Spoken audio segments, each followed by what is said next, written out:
Good morning and welcome, everyone.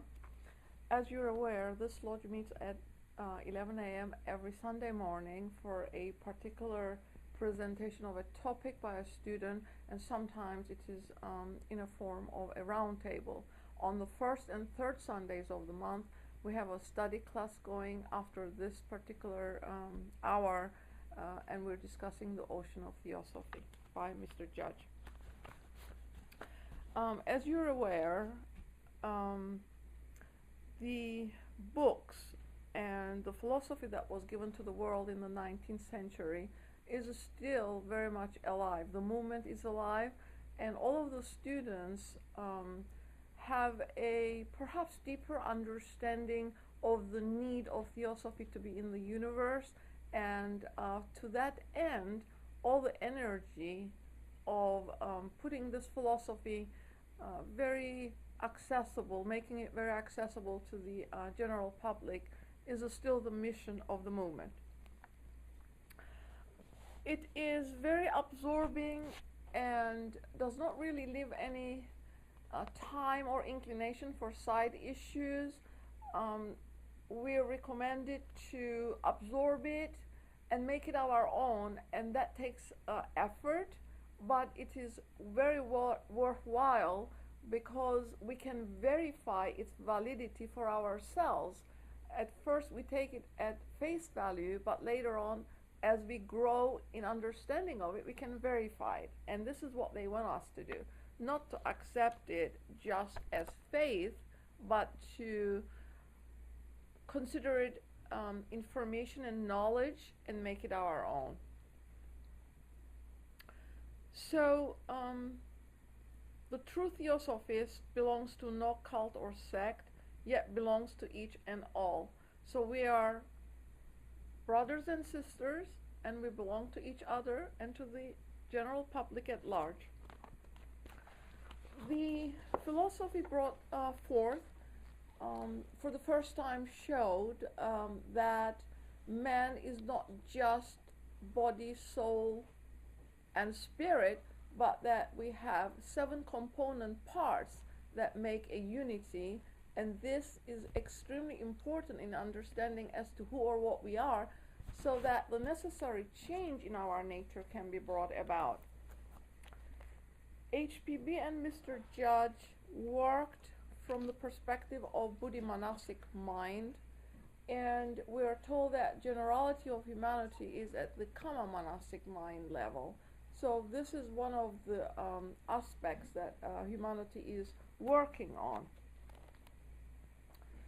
In that philosophy also, in Isis Unveiled especially, we are given key references to electromagnetic field of the universe, of our earth, and how that corresponds with the human as well, because we are a miniature copy of the cosmos. Today's talk will be on Fohat, which she says is the spirit of electricity, and that it is an entity. So it's a very interesting subject, very deep, and that is what is going to be discussed today.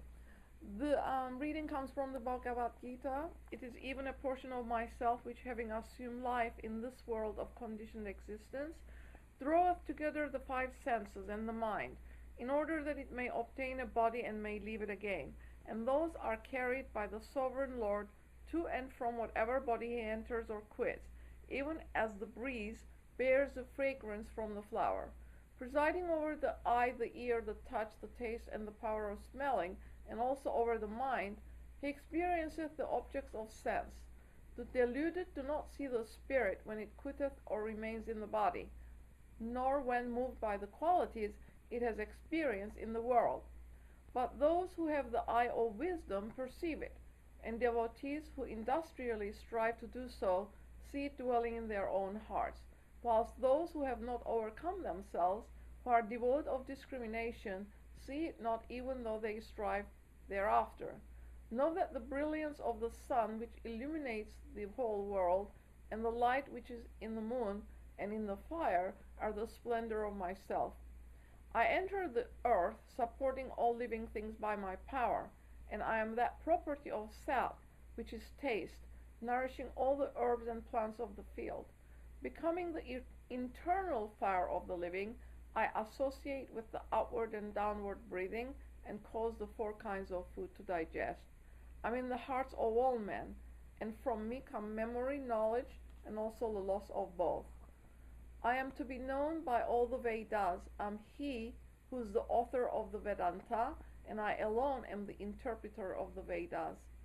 There are two kinds of beings in the world, the one divisible, the other indivisible. The divisible is all things and the creatures. The indivisible is called Kutasha, or he who standeth on high unaffected. But there is another spirit designated as the Supreme Spirit, Paramatma, which permeates and sustains the three worlds. As I am above the divisible and also superior to the indivisible, therefore both in the world and in the Vedas am I known as the Supreme Spirit. He who being not deluded knoweth me thus as the Supreme Spirit, knoweth all things and worships me under every form and condition. Thus, O sinless one, have I declared unto thee this most sacred science. He who understands it, O son of Bharata, will be a wise man and the performer of all that is to be done. And now today's talk, electric and magnetic affinities between man and nature. Morning, friends. As the first speaker indicated, this is a very, very deep subject. This student's objective is to try to show how important it is for science to keep trying to understand this subject. It made some inroads. Einstein was one who made important inroads in the areas that the student will be presenting today. In Isis Unveiled, there's quite a bit of information on experiments by Mesner and others who have been done in the past. It shows the importance to the medical field of the electronic and magnetic implications here. So with no further ado, the student will just get into it, and we will then open the floor for questions and answers.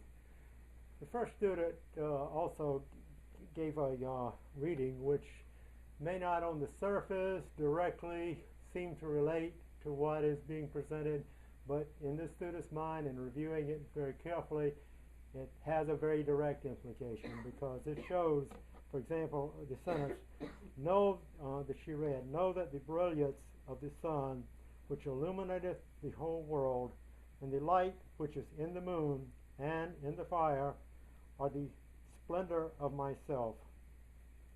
I enter the earth supporting all living things by my power, and I am that property of Sat, which is taste, nourishing all the herbs and plants of the field.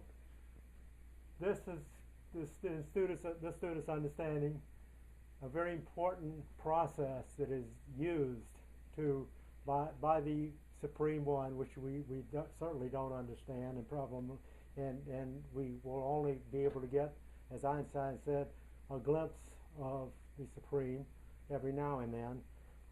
But this will show, I believe, a direct link to this particular reading and if this will cooperate, we'll continue with the talk, and it looks like it is cooperating. And come on. Okay. Just to get started on this subject, there's a statement starting out. Every being and naturally formed object is in its beginning a spiritual or monadial entity. This would be a almost unbelievable thing to especially those who are in material science, but it's going to show, I think, that there's a direct link, and science has made great strides in some of these areas. So these entities having its origin in the spiritual or monadial plane of existence has as many relations with the spiritual as it has with the material or sensuous plane. Hey, one of these entities is us as individuals. Another entity is the planet, and so forth.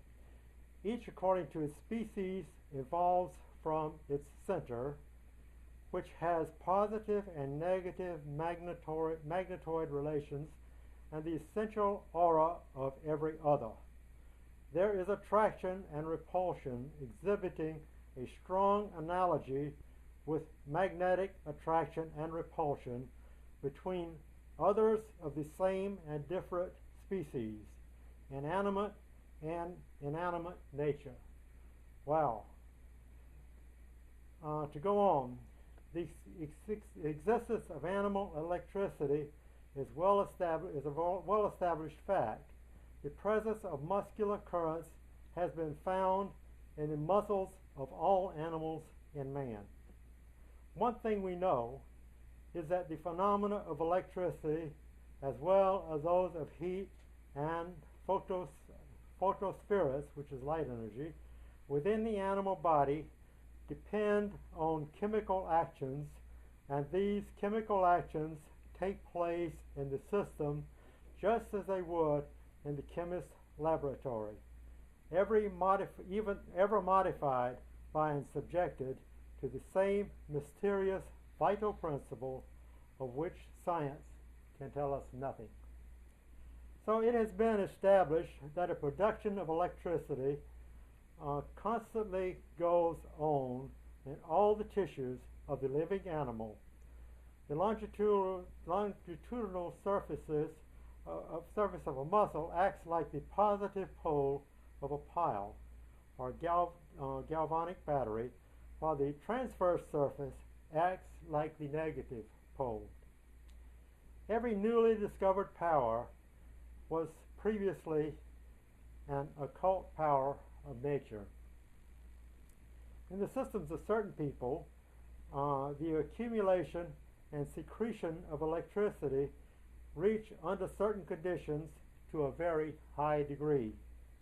Lancet Medical Journal reported that one can frequently meet with people who have but to approach their index finger to a gas break from which a stream of gas is issuing to light the gas as if a burning match had been applied to it. This apparently also links to what many of us have done. You walk across a carpet and you feel the electricity coming out or running the comb through your hair, that type of thing.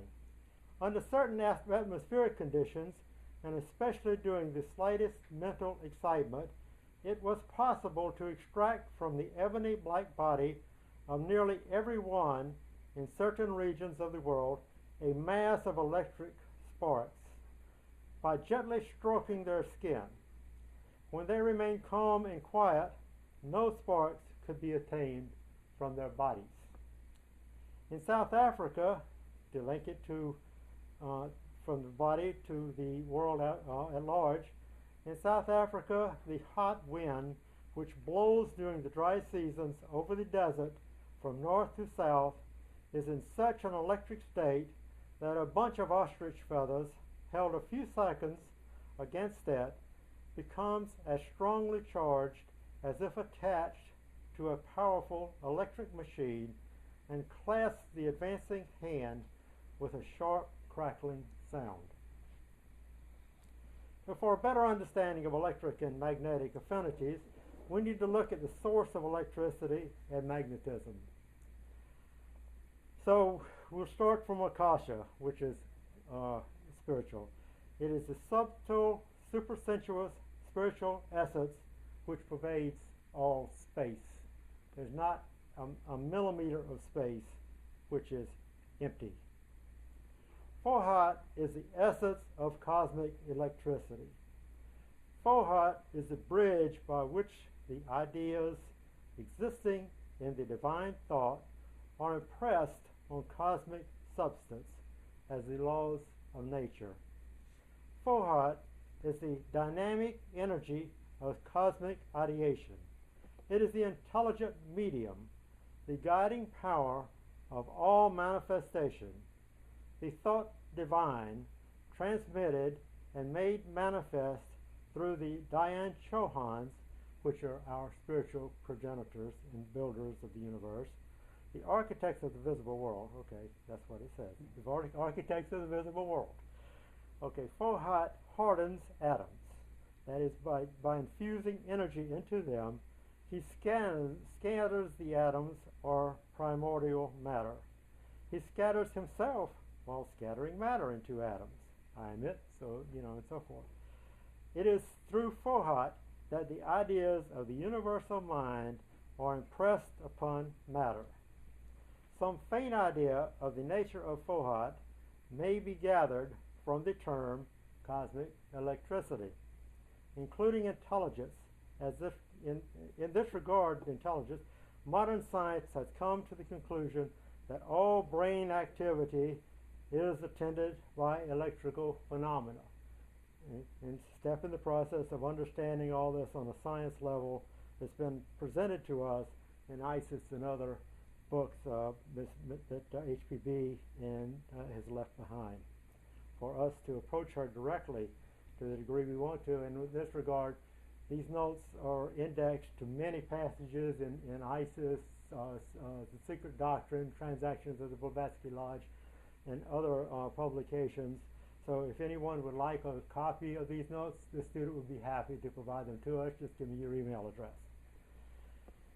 Like light and heat, electricity is produced by the movement of Fohat as it passes through matter. Directed by the central spiritual sun, which stands behind the sun that we can see. I'll start putting a little diagram on the board. It might help. That's the sun, the central spiritual sun. We cannot see. It's back behind the sun, which is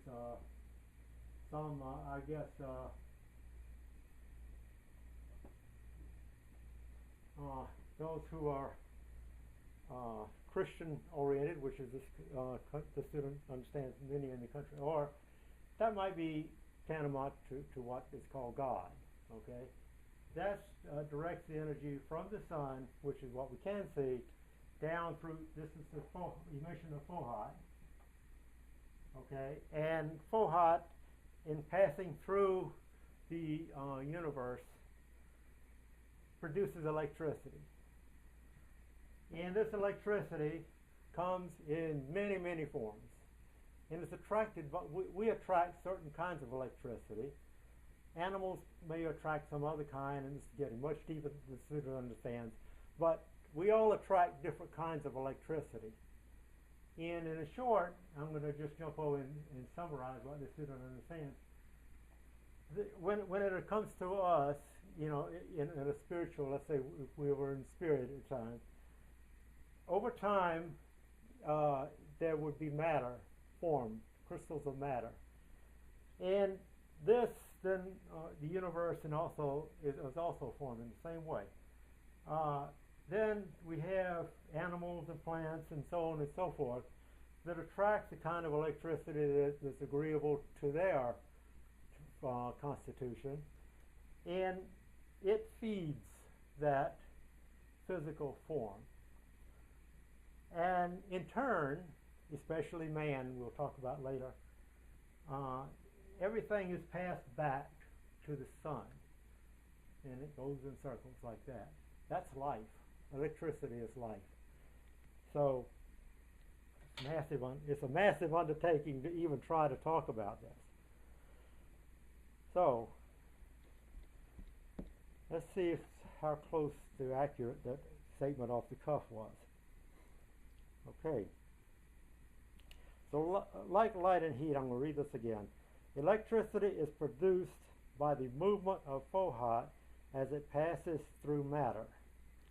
Directed by the central spiritual sun, electricity flows in a direct line from the visible sun throughout the planets and all life, and then back to the visible sun.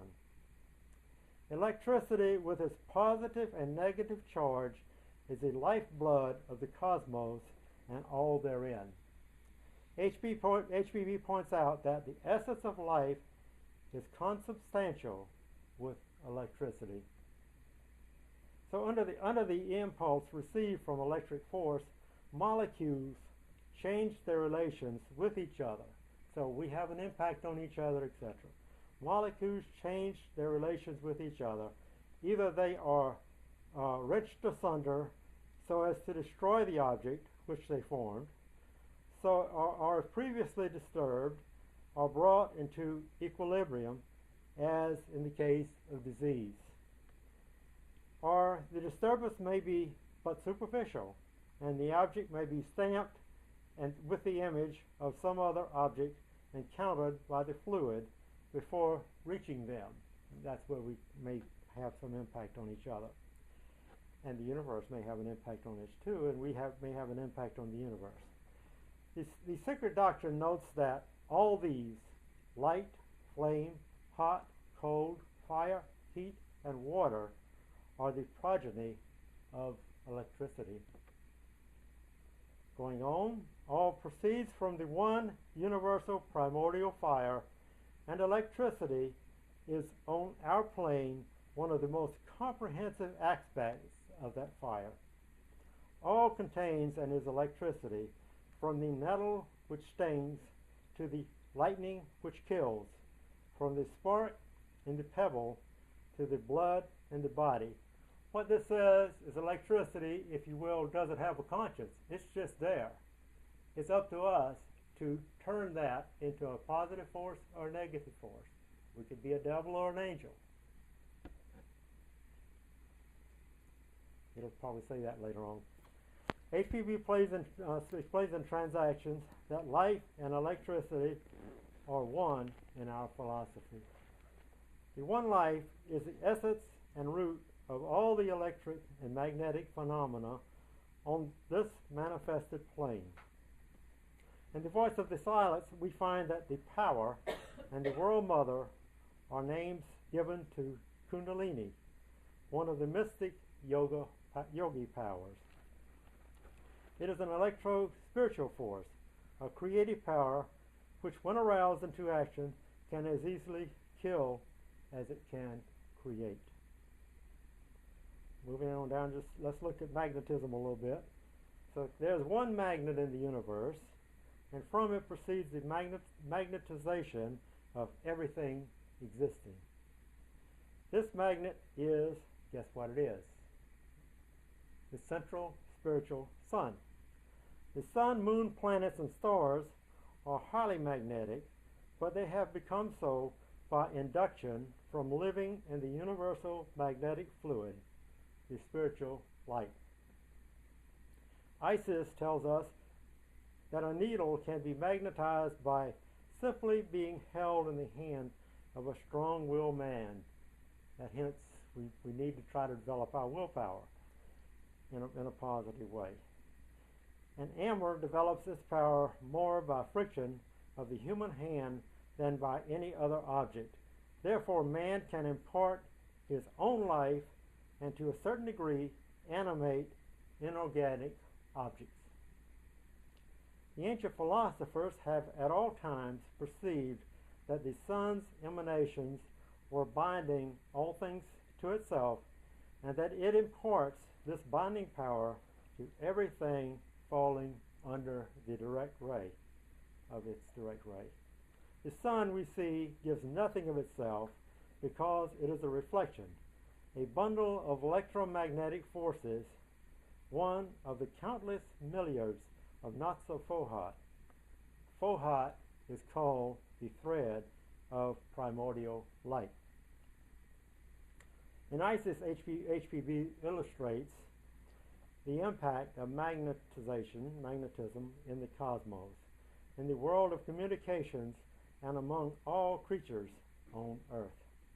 HPV quotes reports of recent discoveries at the time in the area of sound communications, noting reports that the voice is seized upon, so to say, and held in form by a magnet. And the sound wave transmitted by electricity acting in unison and cooperation with the magnet. Since that time, such communications have broadened to include the world of movies, television, and interactive games and training devices, and so on and so forth. Many diseases could be cured by the melodious sound of a flute. Mesmer used the harmonica for his magnetic cures. With certain magnetic means at his disposal, Maxwell and other scientists would cure certain diseases abandoned as incurable.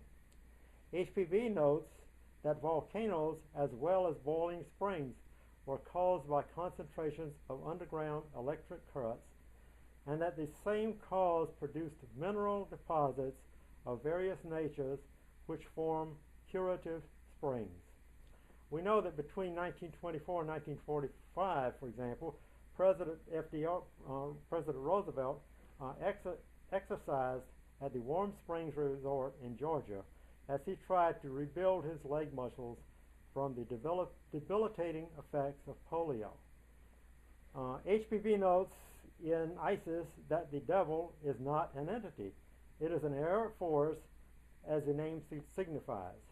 An odic or magnetic current formed by a chain of pernicious wills must create this evil force, evil spirit, which the gospel calls legion, and which forces into the sea a herd of swine.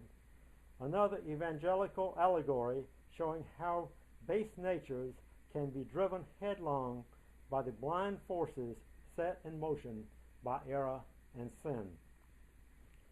According to electrical law, there is an attraction between our planet and the organisms upon it, which holds them upon the surface of the ground.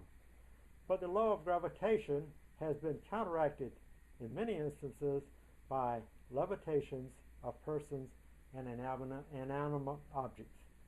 The condition of our physical systems, say the theurgic philosophers, is largely dependent upon the action of our will. If will regulated, it can produce miracles. Among others, a change in this electrical polarity from negative to positive, the man's relations with the earth magnet would then become repellent, and gravity for him would cease to exist. Seems very far-fetched to us and to many of us in our limited understanding, but there's no doubt in this student's mind that he'll someday understand it. Man, the most perfect of organized beings on earth, in whom matter and spirit, that is will, are the most developed and powerful, is alone allowed to give a conscious impulse to that principle, which generates from him. So we're all affecting, and especially in man alone, it says, are all affecting and can affect this. And only he can impart to the magnetic fluid opposite and various impulses without limit as to the direction. He wills, said Dupotet, and organized matter obeys. Wow. Paracelsus describes medicine extracted from the magnet. He did a lot of work on that, and I'm quoting from him as quoted in Isis. Every peasant sees, said he, that a magnet will attract iron. I have discovered that the magnet, besides this visible power, that of attracting iron, possesses another and concealed power. He demonstrates that a man lies hidden a sidereal force, which is that emanation from the stars and celestial bodies of which the spiritual form of man, the astral spirit, is composed. The identity of essence, which we may term the spirit of cometary matter, always stands in direct relation with the stars from which it was drawn, and thus there exists a mutual attraction between the two, both being magnets. The identical composition, then, of the Earth and all other planetary bodies in man's terrestrial body are a fundamental idea in his philosophy. The body comes from the elements, he said, the astral spirit from the stars. Man eats and drinks of the elements for the sustenance of his blood and flesh. From the stars are the intellect and thoughts sustained in the spirit. So the nourishment of the body comes not merely through the stomach, but also imperceptibly through the magnetic force, which resides in all nature and by which every individual member draws its specific nourishment to itself.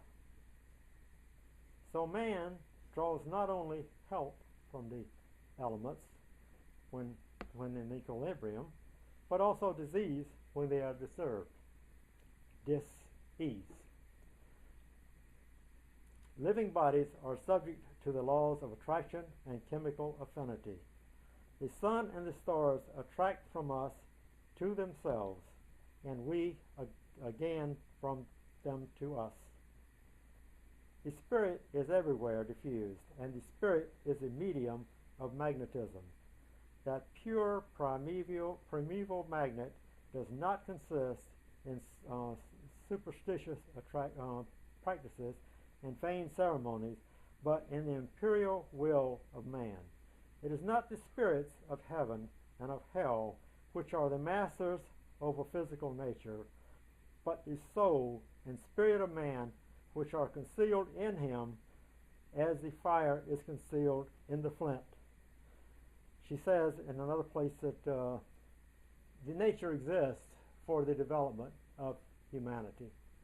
Wow. Magnetism or sympathy is found not only among animals, but also in plants and in minerals. This did summarize that early on. The electric fish, the torpedo, repels the arm with a shock that for a time benumbs it. To exercise in its amazing power, it can actually prostrate a horse, it said elsewhere. To exercise such a power for beneficent purposes, man requires 3 conditions: nobility of soul,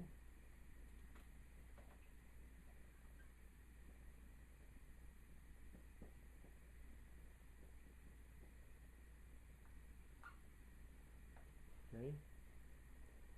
The second one is strong will and imaginative faculty. Will and imagination.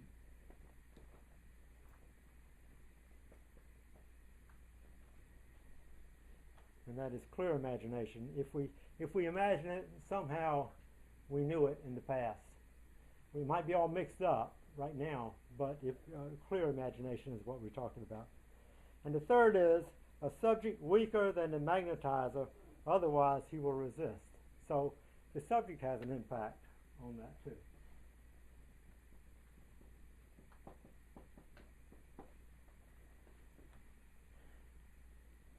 Psychiatrists will do that in this student had psychology, but if the subject does not cooperate, that magnetizer cannot do anything.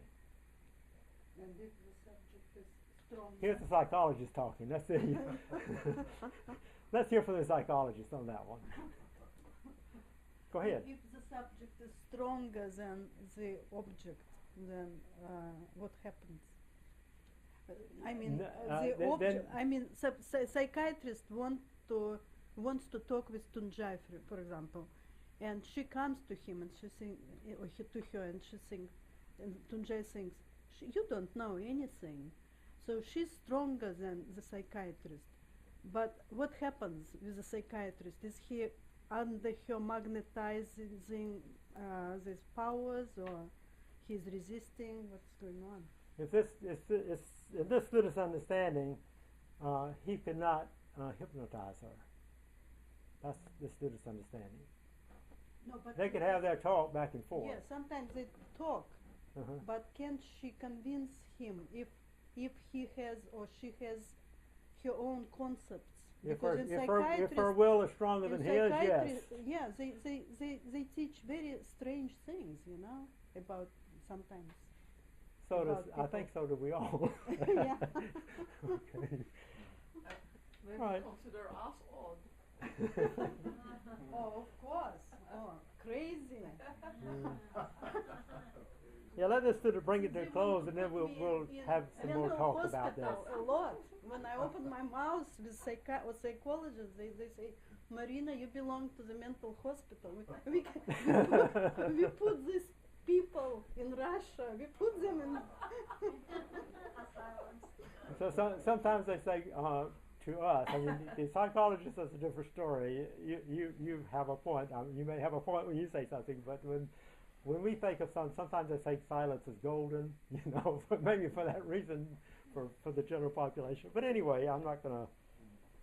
Let's finish the key points here, and then we can.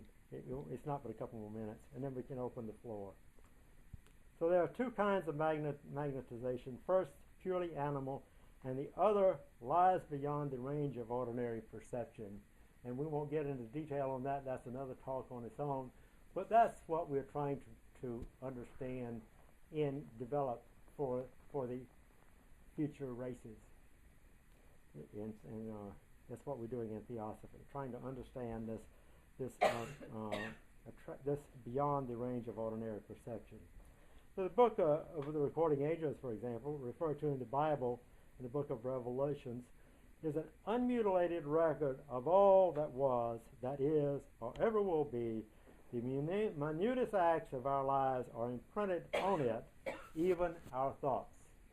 Amazing to our finite minds, but that's what it says. So electricity is a state of electrons flowing through space.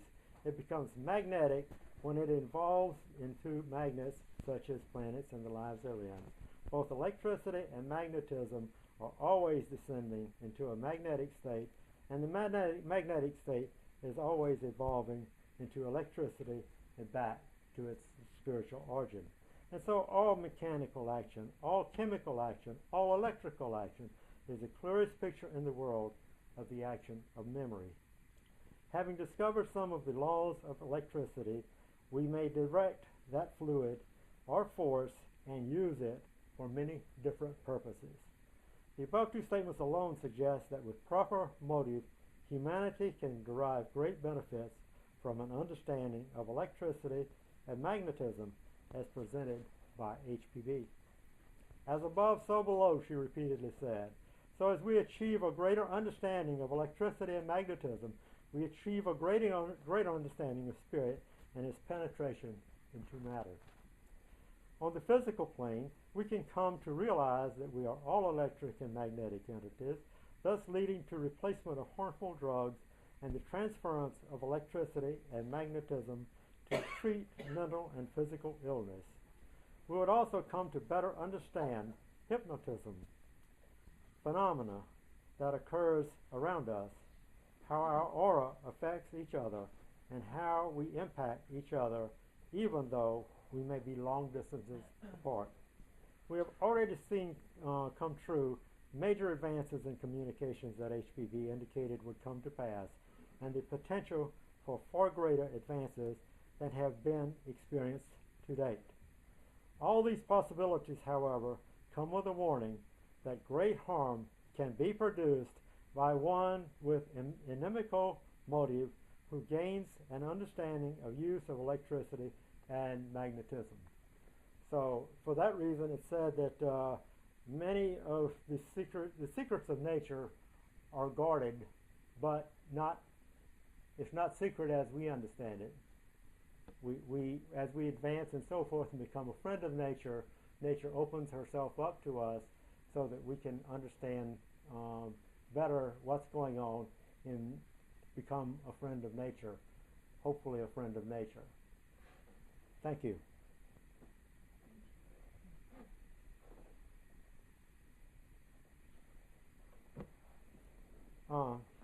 So leave it on. You can have questions, and if nobody's got questions and answers, we can turn it questions. We can turn it off. But maybe this is too boring. I don't know. It's not. Can't be boring. It's this student's fault if it's boring because it's absolutely mind-boggling. Go ahead. Comment, question? To that. Yeah. So, as we stand, wherever we are then exuding this magnetic fluid, as you said, without being aware of it, to influence or not influence, but affect others. It affects others, you said.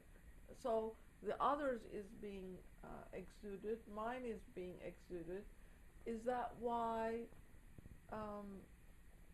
friction occurs between people if their fluidic compound is not of similar, or is it similar that attracts and dissimilar that actually causes the friction? It's this student's understanding that it's the latter. You know, we have all these different, you know, when everything comes into matter, it differentiates. And, you know, some of it goes one way, like the devil goes, these kind of thoughts go one way, and those who try to develop in a positive way for the benefit of humanity might be another force in nature. And yeah, they clash. Is this some student's understanding? Yeah. And it's up to us. We can make decisions as to which way to go. The easiest example this student can think of is one of the Star Wars movies, where Darth Vader, the father of Luke Skywalker, took the darker path. But in the end, he apparently saw the errors of his ways as he and Luke came together, and that force was done away with. Luke had, he died. His father did. So I guess it's like the old Indian story. We all have these two wolves fighting each other beside each of us, and whichever one we feeds is probably the one that's going to win. That didn't come out of theosophy. But anyway, that seems to be this student's understanding of what all this is saying to me as an individual.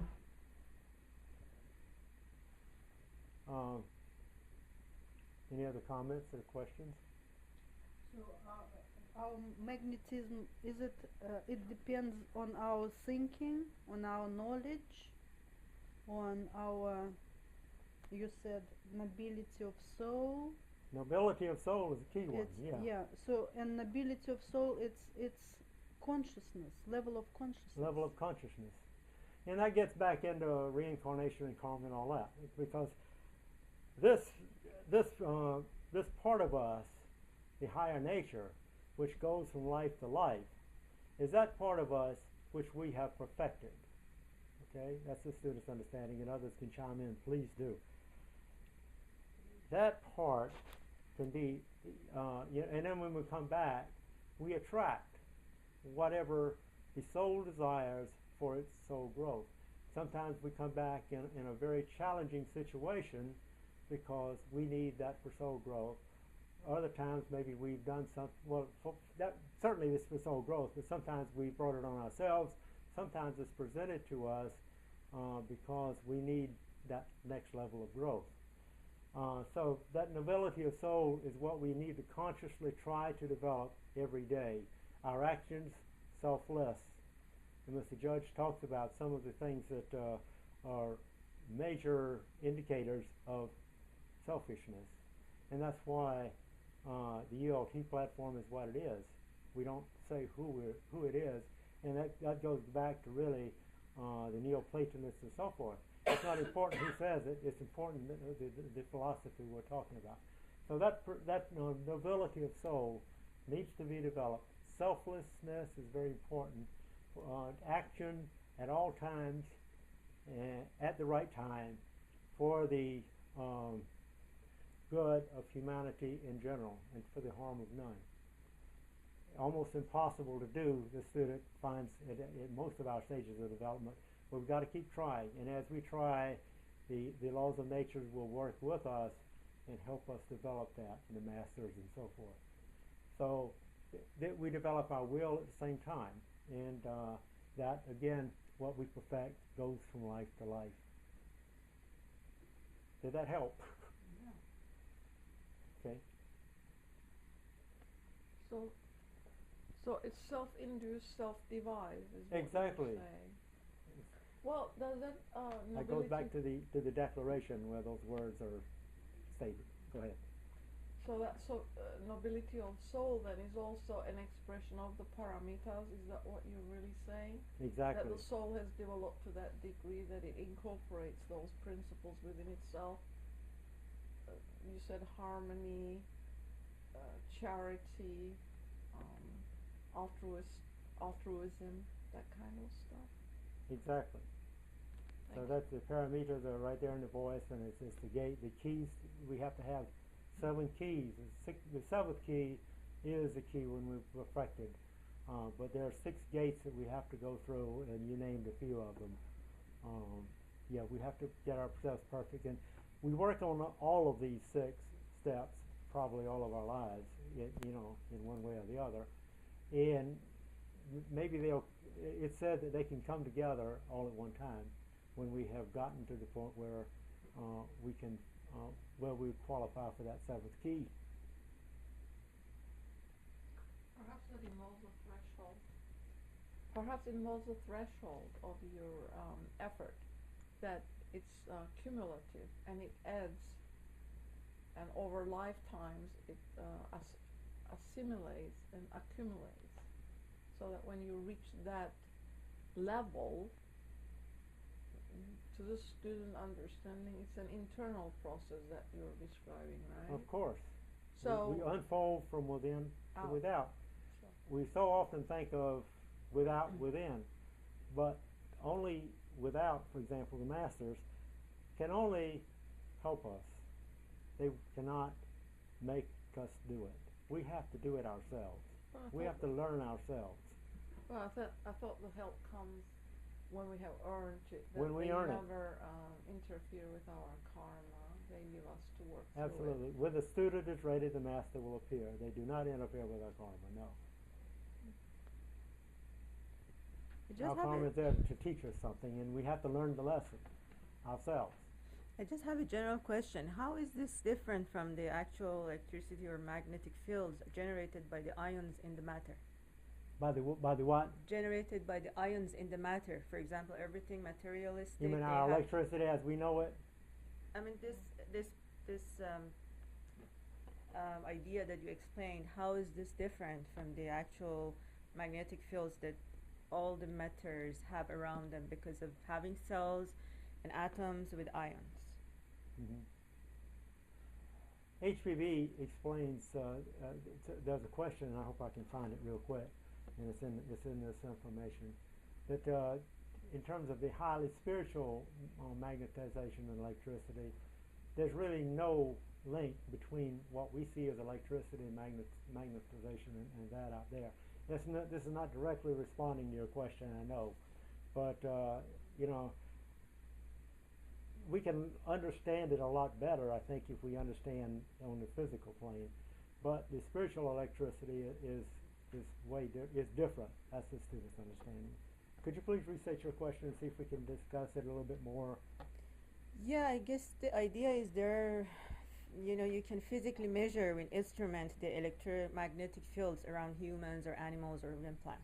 Mm-hmm. And they change with their emotions and everything, and there is a physical explanation for all those because all the matter with cells has ions, and Mm-hmm. the ions are the source of electromagnetic fields, and they Mm-hmm. affect each other as well as electromagnetic fields and stars, and so I guess the question is how is different from what you explained. Is it the same thing or is it a part of it?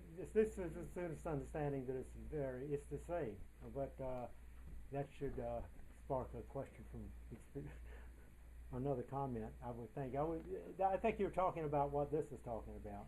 Yeah, but I the think physical electricity is different. Is Okay. what she was explaining. Mhm. And then Going through the wires, and it lights the light bulbs and things like that.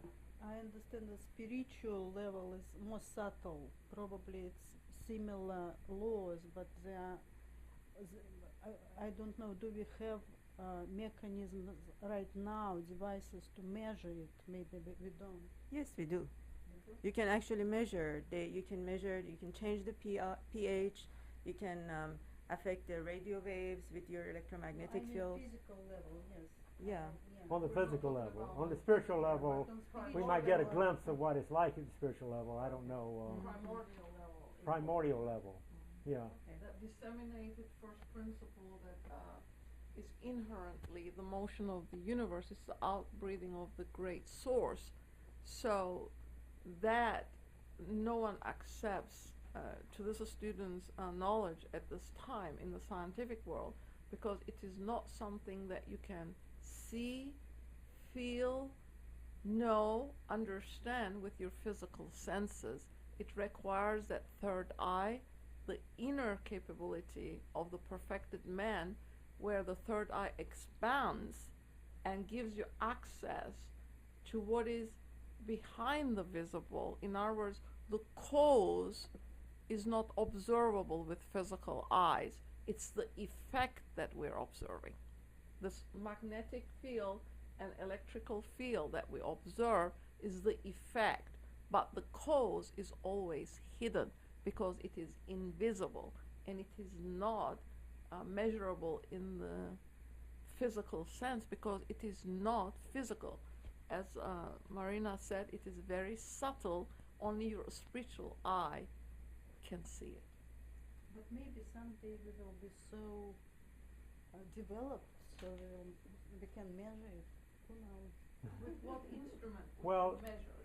I think what you're getting at is, for example, hundreds of years ago, Our The subtle. third eye. It's yeah, the the third eye. in Yes. that regard, I think we have a talk on the third eye next week, right? The second part of the third eye comes next week. So maybe we can explore that a little bit more by the speaker and also the question and answer period. But it's this student's understanding that the physical world is getting larger as we come up with the microscopes and so forth. We knew that something was killing us hundreds of years ago, but we thought we had too much blood, so we, have it, go down to the barber shop and get some let out. And we find out when we got this microscope, hey, there's little bugs running around there. And so, and we've made some advances in the scientific world. The scientific world might call them major advances in the last 50, 75 years in measuring things. But the spiritual world and we might talk about it more. Well, we will talk about it more next week. That third eye is buried back here. And yes, we have that spiritual eye. All of us do. But it's way buried within. And it's working its way back out until it's dormant. And that's, when we've got our five senses now, there will come a day when there will be seven senses that are active. Correct. When all beings are perfect, Well, we're told that the next race, she tells us in the fourth message to the American Theosophists that the theosophical students of this century are the forerunners of the sixth subrace. So please put that in your minds. She said it when she sent Annie Besant to the convention here in Chicago, and it's written in there. So if indeed she tells us that our next sense is permeability, which means that we're going to be able to see through substance, correct? That means that the third eye will be active. Your spiritual eye will guide again. But she also says at the end of the chapter that we're going to grow out of substance, grow out of it. I don't know what that means. If we have done it before, this student hasn't imagined it yet. I understand that we will become more subtle. Subtle. In the sixth Mhm. race. Yes, Yeah. more subtle. And this is because now we are so dense. Dense. We're going to be less dense. And- some people already, I see, they have some light in them. And well, I mean, some people They now already- see it yeah. already. The Mhm. not mesmerizers, the psychics, the Clairvoyant, sensitives, yeah. all those are able to see that operation, that field of operation. Just because we haven't developed that power yet, it doesn't mean it's not out there. It is. I But- have a question. If they never heard about Madame Blavatsky, Who hasn't? some clairvoyant people I know, Oh, yes, they yes. never heard about Oh, yes, any this yes, yes. crazy Russians Mhm. who are doing this amazing things right now with medicine. I'll tell you later. But Mhm. they are clairvoyant and they have this nobility of soul and will, and how come? And they don't have the depth of knowledge, but they have something, they know. Could I And their substance is much more subtle than most people I meet. maybe we could have a team of responses on that? Yeah. But this student's responses is covered right here. The development of the will and the imagination. The imagination meaning these psychic abilities, but it's got to be combined with spiritual development. If we leave it alone, the spiritual part of it, we aren't going to have anything more than an intellectual expert at the best. Okay, so a person who has no spiritual knowledge at all is dangerous. And unfortunately, that's where we're going these days. And we're in the early 2000s where we should be getting enlightened. But basically, all we're doing, for the most part, for those few who have discovered this kind of a path, is developing their psychic natures. And that's dangerous. Wisdom is not with it. Wisdom is not with. That's what I'm Wisdom trying to is say. lacking. Wisdom comes from knowledge base, knowing what the laws of nature are, and fitting yourself to serve. Your only mode of expression then in the future is going to be this mode of service, because everyone is going to this is student understanding, contribute their wealth in the sense of knowledge. What you have developed the best in you, you provide. So if everyone is doing then the society changes, societal norm changes, and there is peace and harmony to the student's understanding. To the degree that we can bring that about, then humanity then moves forward in the spiritual direction. Because Kathy gave that talk on Jiva, and she put it up on that board, and also the other talk we had, that we have now curved the midpoint, we're ascending towards a spirituality. So it's coming, but it just depends what we're going to do with our powers, as the speaker said.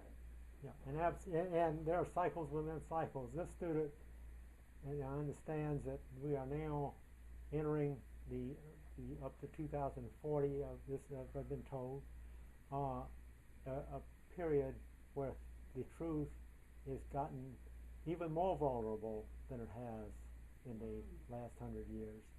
That it's, there's action being taken to continue to bury that truth under this psychic stuff that we're talking about. And talk, but I'm not, I won't get into that anymore, but so it's important to try to hold out the philosophy of truth. And she presented it. She was a messenger of the masters. She presented it to the world. This student doesn't know who else might be any other crazy Russians that have done that too. But I don't call her crazy. I have the greatest reverence for the people those who come and try to help us. And HBB is this lodge's ambassador for that. She came. She presented the information. She suffered a lot as a result of that, and so did her colleague, Mr. Judge. So that's, I don't know who else might be doing it out there. I might have done it. It's never come to this student's attention. Any more recent people, no. So I think through them so much knowledge came already, so They did. Many people write books, they never say that it's from Madame Blavatsky and from Judge, but they use the knowledge. And it's right now it's a lot. I can see it's in the world of thinking. It's a lot comes from them. Like Einstein, he never said that he was reading Blavatsky six No. times. He never accepted it. Never acknowledged. Never acknowledged it, Yeah, no. but it's a lot of scientists now and writers and this musicians. They use it, but they're afraid to say, because if they say, then there is a huge force which wants to suppress it, and then the people will say that they are crazy, but they don't want to have this label on them. I can't add to that. Somebody else might want to try. Thank you for that contribution. Any other comments? You had the last word, Marina. We're gonna stop. Okay. We're gonna stop now, have refreshments, and turn off the camera, and invite everyone out there who's listening to please join us here at 40.